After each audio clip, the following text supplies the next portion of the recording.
Hey everyone, welcome to week 66. This is Monday. This is the first day of our new week, which means new theme. The theme for this week is going to be Cobalt Teal. We'll see what that means. Okay, let's get started. This is Monday. This is the first day of our new week that we're going to call, it's not going to make a lot of sense, but we're going to call it Cobalt Teal. And I say that it's not going to make a lot of sense because it's kind of strange to think that we can make a whole week about cobalt teal, about this very specific pigment. But I think it goes a little bit beyond that. I thought it would be appropriate, or I thought it would be important for me to follow up last week where we exalted the beautiful power of grays and the wonderful qualities of working within a very restricted value range with a week where we're going to try to handle very different variables in terms of color. Because the sacrifices that we did last week, yes, most of them had to do with value range. So we were not going to use our full value scale, which means that we're not going to be able to use contrast at its full power. Sacrificing contrast is not something small. This is something that can easily be done, but to handle that sacrifice well, to understand what you're sacrificing in terms of the manner in which your image can communicate with efficacy is very tough. That's not an easy task. So when I say, yeah, we sacrifice contrast, I don't say that lightly. I truly understand how contrast is one of those qualities that is very much so part of the vocabulary of expressing through an image. So that is a big sacrifice. Now, I usually accompany that sacrifice with one of saturation. So I not only sacrifice my contrast, but I also sacrifice the high chroma in my colors. To me, when I want to work within a very limited value range, I also imagine those paintings as being low chroma. I associate restricted value range with grays. That's just how my brain works. That is not necessarily true, obviously. You could work with highly saturated colors and keep all of those within a very specific value range. And you could make up for the loss of contrast with contrast through complementaries, contrast through saturation, contrast through temperature. So there are ways in which that absence of contrast can be mitigated. But to me, I kind of equate the two of them. Again, a loss of saturation does not necessarily indicate a loss in contrast. This is something that has to do more with my sensibility as a painter. So for this week, I thought that instead of just empowering myself and feeling like, yes, this is my world of grays, this is the painter that I am, this is where I shine. It's fun to imagine yourself shining in just a soup of fog, but that's how I understand myself. Like, this is my home. I can be inserted into this very heavy, thick atmosphere, and I'm going to feel completely fine. I'm going to find myself. Instead of feeling lost amongst the fog, I'm going to feel like I found myself, like this is my home.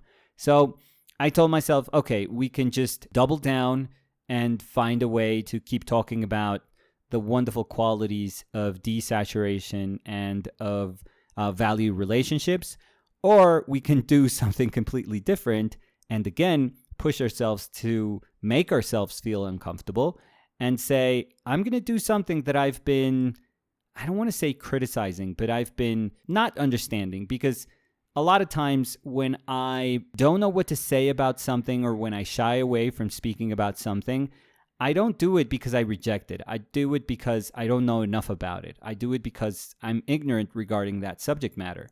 So I've mentioned how a lot of people nowadays are using cobalt teal. And I mean, I'm saying nowadays, and maybe I'm like just super old guy that's not aware that this color has been in the market for years and people have been using it for years. And I'm thinking like this is my hot take and I'm very, very, very late to the party. But I think that painting is not subjected to fashion. I think that a gray painting will forever be. I think that a saturated colorful painting will forever be. These things are not beholden to time or fashion. Yeah, culturally, there are some colors or some color relationships that are going to be fashionable, and that's going to change, every some odd years. That is to be expected. That's just how we function as a society. But I think painting doesn't need to go hand in hand with fashion. Like, if you want to be a slave to fashion, and if you have to be on top of what's cool and what's attractive and what people are reacting to, that's great. That's great. That's your path. I find that terribly annoying. I find that if I have to spend a ton of my energy just keeping a pulse on what people find attractive, what is fashionable, just takes away from the efforts that I want to put into the act of painting. So I don't want to waste my energy thinking of things that are absolutely irrelevant to me, because honestly, they are. I'm going to paint gray if people say gray is cool, and I'm going to paint gray when people say that gray is so over and it was so 10 years ago. I don't care about that. This is paint. This is not what I'm wearing for the Met Gala. My painting is not trying to be in the cover of the 10 Best Dressed. I really try to feel comfortable by not being beholden to anything. You know, I'm sure that in life I have to answer to a ton of things, but if I can consciously make an effort to not depend on things that, honestly, who cares about what's, hot right now? If you just concentrate on doing your thing, I think one thing I've learned throughout life is that people respond to honesty. Sure, there's going to be masses of people that respond to things that are fashionable, but you can counteract what's fashionable with honesty. You can just do your own thing. And if you believe in the thing that you're doing, and if you stick to it, and if you show people that this is you, people are going to react. You could be a niche artist. You can have a small community, and that's totally fine.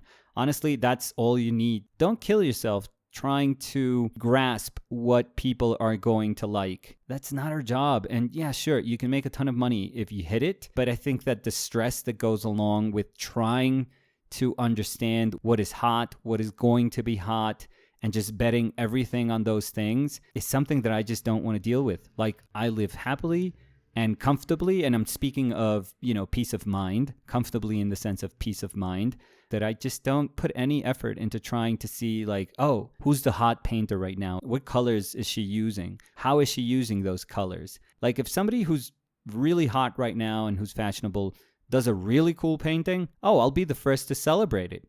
I'll be like, hell yeah, that's an amazing painting. But that's their painting. It's not supposed to be the painting that shows me the way. So nowadays it's wonderful because we are not obligated to be part of this clique, this very exclusive group made up of galleries or curators, art investors. We can just create our own little world, our own little business, and we'll be fine. I've often spoken about this, but I think we have to be aware that there is a redefining of what being successful in the arts means right now. If you equate being successful with doing TikToks of dances and having, dozens of millions of followers around the world, then you're bound to fail. I mean, only so many people can understand the definition of success with those types of numbers.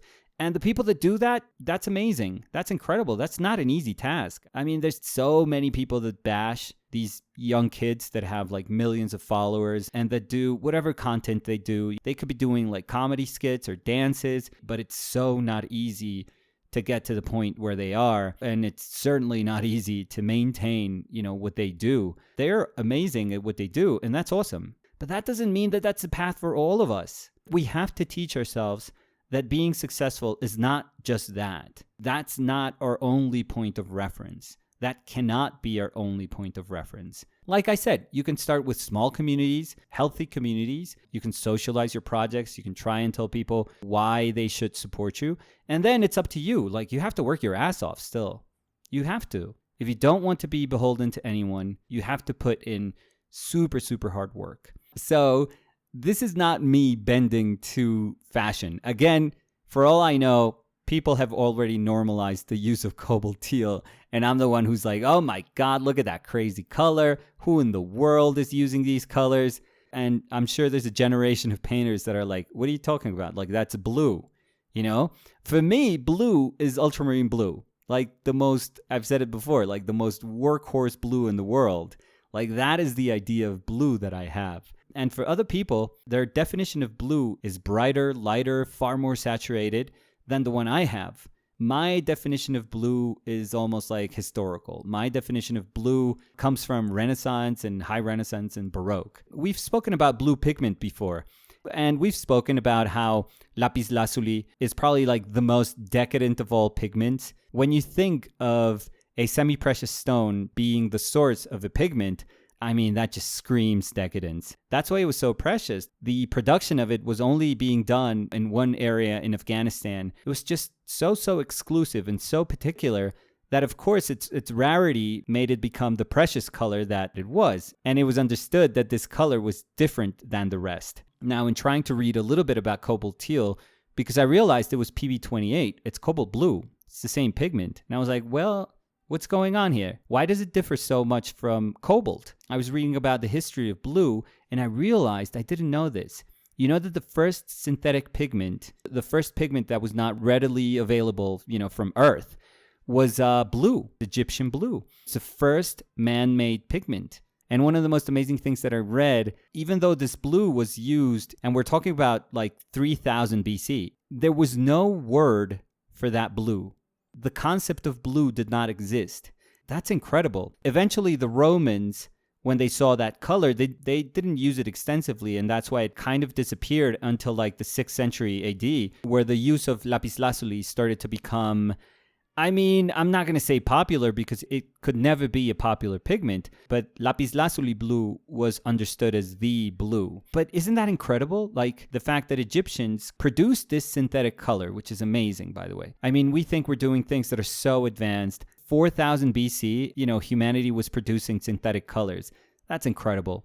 But the most amazing thing is that for us, it's so easy to equate that bit of visible wavelength to a word, to a concept. We have a definition for what blue means. We as a society, and this may not be every single culture in the world, but when we say blue, it doesn't mean we're going to agree on something, but we are going to think about something that goes from blue-green to blue-violet. We're going to understand that this color lies around those parameters. So imagine using something and understanding that it provides you with this color and you don't have a word for it. I think that that's incredible. I know that I sometimes get into discussions that feel very abstract about color theory, but I think that the most beautiful aspect of color theory is how it's tied with cultures and how it has links with language. I think that that's what makes the use of color human. We can also be machines and just try to objectively measure every single quality of color. But I think that we have to be aware of the other side of the use of color, because there were cultures thousands of years ago that used color, that understood color theory without really understanding what temperature was, what chroma was, what hue was. I mean, think about it. They didn't even have a word for it, and they used it. It's amazing. It's absolutely amazing. So I was saying how Romans, when they saw Egyptian blue, they gave it a word. They tried to define it. And the word that they used was, similar to cerulean, which means like the sky or like this blue-green. It's a very vague definition. So it refers to the sky and the blue hue, the blue-green hue, even the green hue. So again, a very malleable definition, very flexible there. When you see a color and you realize that there's no word in your language for it, there's no concept for it, what do? You look at nature. That's what human beings have done since we've been part of this earth. And when you look at nature, you just say, okay, that which we can make echoes that which we can see. And what's the one thing that we can see that is closest to this color that we can produce? Well, the sky, it's pretty obvious. So we're going to call this pigment, this color, cerulean. We're going to refer to it as if it was the sky. I find those things so amazing because we've forgotten how a ton of wonderful things that have happened to us as a species have happened only because we are willing to look at nature. So why are we speaking about this? Because this is going to be an introduction of a blue that I feel incredibly foreign, that I feel that does not echo, the philosophy of my palette. It's almost like it should not be part of my palette, but we're going to introduce it. And because I want to really, really understand this blue, I'm not just going to introduce it into my big palette. What I'm going to do is paint from a primary color palette that has that cobalt teal as my blue, as my one and only blue. So what's the palette that we're going to use for this week? We're going to use titanium white. We are going to use our bismuth yellow for a yellow hue. We're going to use quinacridone magenta, a magenta for a red hue. I feel that magenta, the quinacridone magenta, I feel the magenta bridges the gap between what I usually use, which is a very bright, very warm, saturated, opaque red, which is Cad Red, on the red-orange side of the scale, and a transparent, very cool blue-violet, which is the alizarin crimson. So if those two had a baby, quinacridone magenta would be the baby. And if there's fans of the channel out there, you guys know that I tried to use this color last year, and I did a couple of paintings with it, and then there's videos where I say, yeah, I don't think I'm going to use this color anymore. Well, we brought it back. We're going to try to use it. We're going to learn a little bit more, and hopefully this palette will lend itself to teach me more about these pigments. So again, primary color palette, titanium white, bismuth yellow, quinacridone magenta, and cobalt teal. The cobalt teal that I'm going to use is Williamsburg's.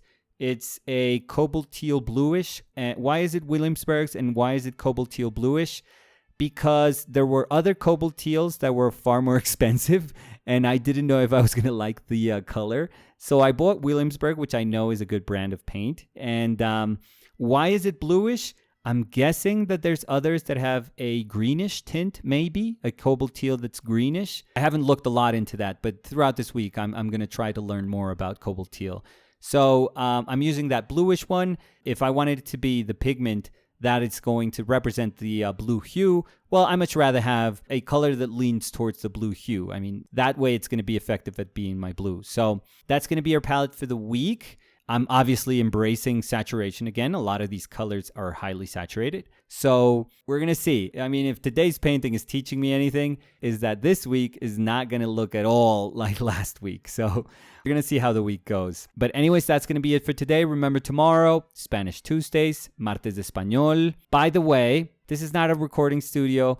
We record whenever we find we have time to record. We can't have like super strict schedules because my kids are going to be here. You know, we're always going to be juggling like a ton of things that we have to work. So when we have a free moment, we record. And I don't know if you heard it throughout the recording, but there's a mariachi band right outside our apartment. So if you picked some of that music, just enjoy it. Colombian mariachis are the second most famous mariachis in the world. Obviously, the first are the ones from Mexico, but after them, Colombia. So we were blessed to have their company for today's voiceover. And I hope you enjoyed it. So I'll see you tomorrow. Brush up on your Spanish. Love you guys. Bye.